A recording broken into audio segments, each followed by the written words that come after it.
आज मैं आपको कराची के सबसे हॉन्टेड स्कूल की स्टोरी के बारे में बताना चाहता हूँ।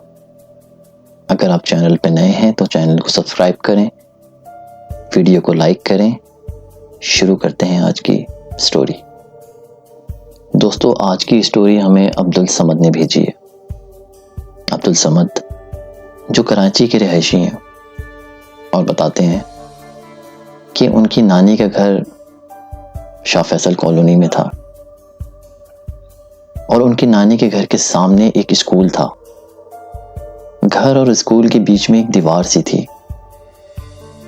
हम अक्सर अपनी नानी के घर छुट्टियों में जाया करते थे और खूब एंजॉय करते थे। फिर आहिस्ता आहिस्ता हमारी नानी का घर बनना शुरू हो गया। पहले एक सिंगल स्टोरी घर था, फिर 1 मंजिला, 2 मंजिला, 3 मंजिला तक घर बन गया।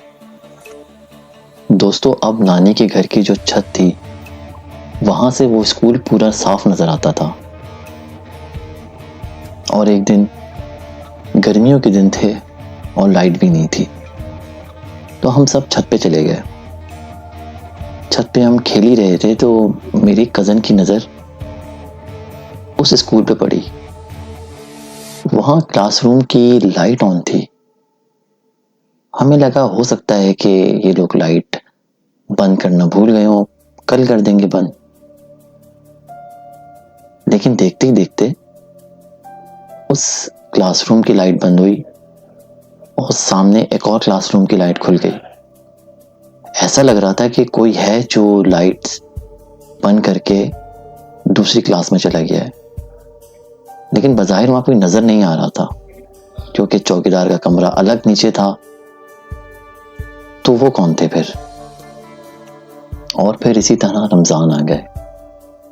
आप लोगों को पता होगा कि रमजानों में लोग ज्यादातर सोते नहीं हैं, पूरी रात जागते हैं। तो हम लोग भी जाग रहे थे। तो ठीक 3 बजे मेरी नजर उसी क्लासरूम की खिड़की पे पड़ी, क्योंकि हम लोग जो हैं ज्यादातर ऊपर वाले फ्लोर पे रहते थे। तो हमें एक क्यूरियोसिटी थी कि यहाँ की लाइट जलती है रोजाना, तो क्यों ना देखें, आज भी लाइट जल रही है। तो हमने देखा कि उस रूम की लाइट ऑन थी।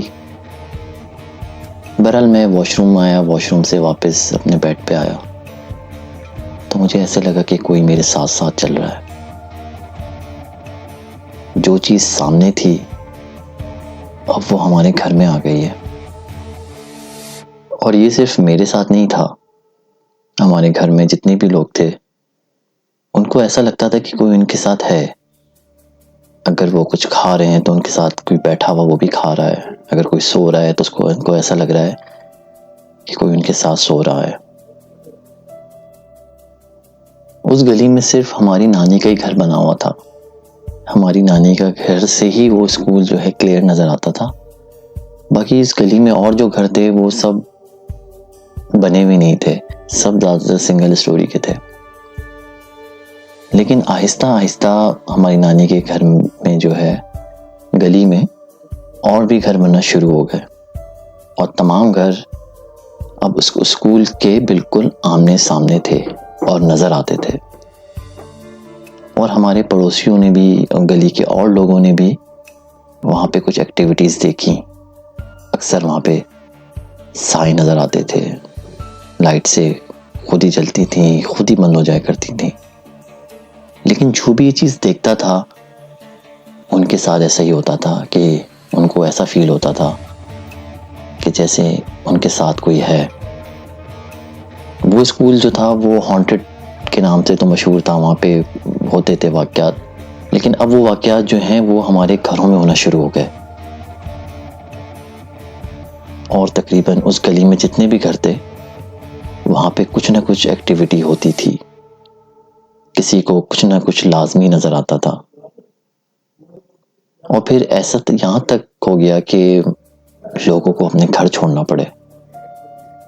और हमारी नानी ने भी वहां से घर छोड़ के कहीं और शिफ्ट हो गए। लेकिन कुछ सालों के बाद जब मैं वहां पे गया, मैंने वहां पे लोगों से मिला तो उस स्कूल का जिक्र शुरू हुआ वो स्कूल अब सील हो चुका है। वजह पूछी तो बताया गया कि स्कूल में कोई एनुअल शो था, एनुअल कोई प्रोग्राम होता है बच्चों का, वो था और वो रात में था। और उस शो में बच्चों ने अपनी तस्वीरें खींची, सेल्फीज खींची, फोटोग्राफ खींचे। और जब तस्वीरें उन्होंने देखी अपने घर जाकर, अपने मोबाइल में, अपने लैपटॉप में, तो उन तस्वीरों में वो बच्चे तो थे, लेकिन पीछे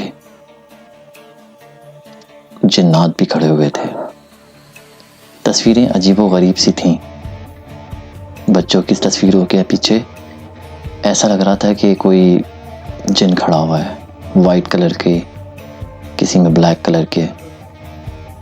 उसके बाद से उस स्कूल को सील कर दिया गया है और अभी तक वो स्कूल सील है।